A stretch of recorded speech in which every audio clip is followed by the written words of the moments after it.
भारत के दो सर्व प्रमुख प्रतीक चिन्ह सिंह चतुर्मुख और अशोक चक्र मगध से ही निकल कर आए हैं और बिहार 2000 वर्ष पूर्व मगध के नाम से ही जाना जाता था। लेकिन बिहार का चिरस्थायी योगदान इन प्रतीकों से भी कहीं ज्यादा गहरा है। हमारी आज की शासन व्यवस्था, धर्म, कला और इस्तेमाल में आने वाले सिक्के भी गौरवशाली बिहार से ही प्रभावित हैं। इस संग्रहालय के इतिहास दीर्घा में हमारे पूर्वजों की कहानी है, जिन्होंने लगभग 4 लाख वर्ष पहले गंगा के उपजाऊ तटों पर अपने जीवन की शुरुआत शिकारी एवं संग्राहक के रूप में की थी। फिर धीरे धीरे उन्होंने खुद को अपने पर्यावरण और भौगोलिक परिवेश के अनुकूल ढाल लिया। उन्होंने चित्रकारी के जरिए अपने दैनिक जीवन को अभिव्यक्त भी किया, जिसे हम आज भी कैमूर की पहाड़ियों में देख सकते हैं। रोजमर्रा की जिंदगी में खुद को बचाए रखने की कोशिशों ने बेहतर सोच की परंपरा को जन्म दिया। इसी क्रम में बिहार में कई दार्शनिक आंदोलनों और विचारकों का आगमन हुआ। लगभग 2500 वर्ष पहले महान आध्यात्मिक गुरु के रूप में गौतम बुद्ध आए, जिन्होंने बौद्ध धर्म की नींव रखी। इनके समकालीन महावीर को जैन धर्म का 24वां और आखिरी तीर्थंकर माना जाता है। भगवान महावीर ने यही जैन धर्म के सिद्धांतों के उपदेश दिए। गौतम बुद्ध और महावीर के उपदेशों ने आगे चलकर भारत और विश्व की सामाजिक एवं धार्मिक व्यवस्था पर एक गहरी छाप छोड़ी। इसी दौरान मगध एक प्रभावशाली राजनीतिक क्षेत्र के रूप में उभर कर आया तथा चंद्रगुप्त मौर्य द्वारा स्थापित शक्तिशाली मौर्य साम्राज्य का केंद्र बना। चंद्रगुप्त मौर्य के प्रमुख सलाहकार चाणक्य ने साम्राज्य के सुचारू एवं सफल संचालन हेतु एक शास्त्र की रचना की, जिसे अर्थशास्त्र के नाम से जाना गया। ये आज भी उतना ही प्रासंगिक है। सुव्यवस्थित मौर्य शासन तथा संरक्षण में विविध कलाओं का विकास हुआ, जिसमें टेराकोटा शिल्प भी एक है। इस कला का उल्लेख संस्कृत नाटक मृच्छकटिकम यानी मिट्टी की छोटी गाड़ी में मिलता है। कलाकार पत्थरों के काम में भी माहिर थे, जिसका प्रमाण दीदारगंज की सुप्रसिद्ध यक्षी प्रतिमा है।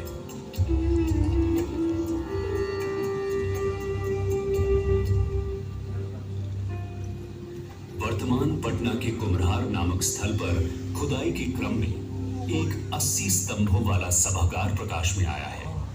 ये मौर्यकालीन वास्तुकला के लकड़ी से पत्थर की ओर विकास को दर्शाता है। आगे जाकर सम्राट चंद्रगुप्त के पौत्र सम्राट अशोक के कारण बिहार के इतिहास में एक उल्लेखनीय परिवर्तन हुआ। सम्राट अशोक कलिंग युद्ध में विजयी होकर भी निराशा और ग्लानि में डूब गए। युद्ध में हुए रक्तपात के कारण उन्हें एहसास हुआ कि हिंसा निरर्थक है।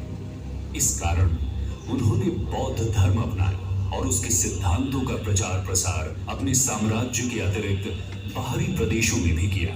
अशोक ने अपने पूरे साम्राज्य में शिलालेखों पर समाज कल्याण के आदर्शों को अंकित करवाया। बराबर पहाड़ियों की गुफाओं में पाए गए शिलालेख अशोक द्वारा जैन धर्म तथा अन्य छोटे समुदायों जैसे आजीविक को दिए गए संरक्षण को प्रदर्शित करते हैं। इतिहास दीर्घा हमें गुप्त शासन के 300 वर्षों की यात्रा की ओर ले जाती है, जिसे भारतीय इतिहास के स्वर्णिम युग के नाम से भी जाना जाता है। इस काल में बिहार में कला, साहित्य और विज्ञान के क्षेत्र में काफी विकास हुआ। गणितज्ञ और खगोल शास्त्री आर्यभट्ट ने आर्यभट्टीय की रचना की।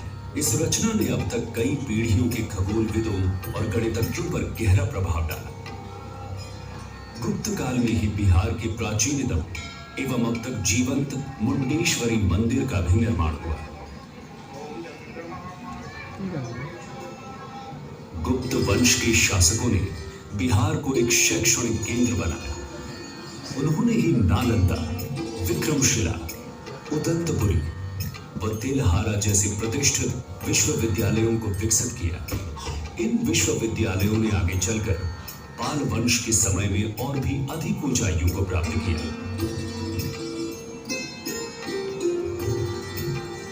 संग्रहालय में रखी पाल कालीन बौद्ध व हिंदू मूर्तियां इस समय के कलाकारों की कलात्मक दक्षता एवं अभिव्यक्ति की सक्षमता को दर्शाती है। इनका विकास पाल वंश के 400 वर्षों की शासन अवधि व संरक्षण के दौरान हुआ। पूर्व मध्यकाल एक तरह से सत्ता परिवर्तन का काल रहा।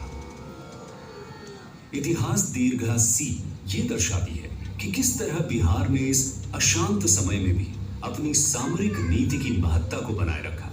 16वीं शताब्दी में शेर शाह सूरी ने अपने अधीनस्थ क्षेत्रों पर सुव्यवस्थित प्रशासन चलाया। अपने 5 वर्ष के संक्षिप्त शासनकाल के दौरान विभिन्न व्यापार मार्गों को जोड़कर शेर शाह सूरी ने सड़क आजम बना, जिसे आज ग्रैंड ट्रंक रोड कहा जाता है। शेर शाह सूरी ने ही उस समय रुपया नामक मुद्रा का प्रचलन शुरू किया, जो वर्तमान मुद्रा रुपया का पूर्व रूप था। शेर शाह सूरी द्वारा सासाराम में बनवाया शानदार मकबरा उनकी चिरस्थायी विरासत की गवाही देता है। सूरी वंश के पतन के बाद भारत के उत्तरी भाग में मुगलों का वर्चस्व कायम हुआ।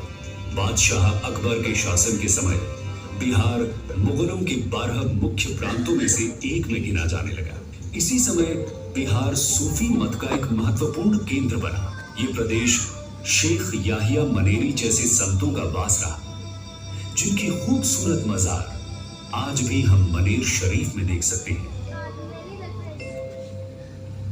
सिख धर्म की आध्यात्मिक तरंगों ने भी बिहार में गंगा के तट को छुआ। पटना में ही सिखों के अंतिम गुरु गोबिंद सिंह जी का जन्म हुआ। हर मंदिर साहब को सिखों के 5 तख्तों में से एक गिना जाता है। समुद्री मार्गों और व्यापार के विकास के कारण British east India company Bharat में पहुंची। अंग्रेजी प्रभाव से कलमबंद प्रमाणों की परंपरा शुरू हुई। पटना कलम चित्रकला इसी परंपरा का एक उदाहरण है, जिसमें जन साधारण की छवि मिलती है। परंतु जल्द ही अंग्रेजों के आर्थिक नियंत्रण ने बिहार पर बुरा असर डालना शुरू कर दिया। किसानों को अनाज की फसलों की जगह अफीम और नील जैसी नकदी फसलों को जबरन उगाना पड़ा, जिसके कारण बिहार में कई भयानक अकाल पड़े। अकाल के समय ही अनाज के संग्रह हेतु अंग्रेजों ने गोल घर का निर्माण करवाया, लेकिन बेरोजगारी बहुत ज्यादा बढ़ जाने से बड़ी संख्या में लोगों को मजबूरन विश्व भर में फैले यूरोपीय देशों के खेतों में गिरमिटिया मजदूर के रूप में काम करने के लिए बतौर ठेके पर जाना पड़ा। आज मॉरिशस, सूरीनाम व फिजी जैसे देशों में इन लोगों ने अपने बिहारी मूल के साथ एक नई पहचान बनाई है। बिहारी संतति दीर्घा गर्वपूर्वक आपका परिचय बिहारी मूल के ऐसे प्रधानमंत्रियों, लेखकों, क्रिकेट खिलाड़ियों और कलाकारों से कराती है, जिन्होंने अपनी मातृभूमि की संपन्नता में योगदान दिया है। इधर भारत में जैसे जैसे औपनिवेशिक ताकतों का अत्याचार बढ़ा, वैसे वैसे आजादी की पुकार और भी बुलंद होती गई। स्वाधीनता आंदोलन को बिहार के चंपारण सत्याग्रह से बहुत बल मिला। इसकी शुरुआत किसी और ने नहीं, स्वयं मोहनदास करमचंद गांधी ने की। भारत का सबसे पहला सविनय अवज्ञा आंदोलन गांधी जी ने ही शुरू किया, जिसने भारतीयों की एक संपूर्ण पीढ़ी को स्वाधीनता की लड़ाई के लिए प्रेरित किया और अंततः 15 अगस्त 1947 को भारत को स्वतंत्रता प्राप्त हुई। आज हम बिहार के इतिहास के बारे में जो भी जानते हैं, वो सब हमें कला, शिलालेख और वास्तुशिल्प के उदाहरणों से पता चला है। सर अलेक्जेंडर कनिंघम भारत के पुरातात्विक सर्वेक्षण के पहले महानिदेशक हुए। उन्होंने पूर्व प्रसिद्ध चीनी यात्री जैसे ह्यून सैंग के यात्रा विवरण का अध्ययन किया और उसकी मदद से उन्होंने नालंदा की खोई हुई विरासत को ढूंढ निकाला। आज भी नालंदा में चल रही खुदाई से नई व अद्भुत वस्तुएं सामने आ रही हैं। इनसे नालंदा विश्वविद्यालय के गौरवशाली इतिहास के बारे में कुछ नई और आश्चर्यजनक बातों का पता चलता है। नालंदा से थोड़ी दूर तेल्हारा है, जहां अभी बिहार राज्य का पुरातत्व निदेशालय खुदाई कर रहा है। इस उत्खनन से ये पता चलता है कि तेल्हारा भी कभी नालंदा की तरह ही शिक्षा का एक महत्वपूर्ण केंद्र रहा होगा। बिहार जैसे गतिशील राज्य की संपूर्ण कहानी कहना और उसके बारे में जानकारी दे पाना इतने थोड़े से समय में संभव नहीं। इस अद्भुत प्रदेश की जिज्ञासु व उत्सुक प्रवृत्ति के कारण हर दिन हमें इसके किसी नए पहलू के बारे में पता चलता है।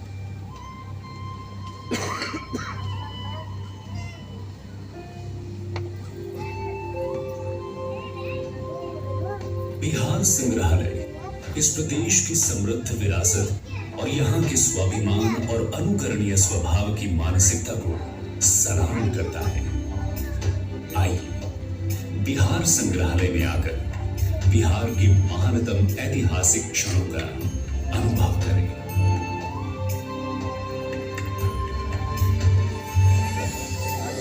चलेगा ना।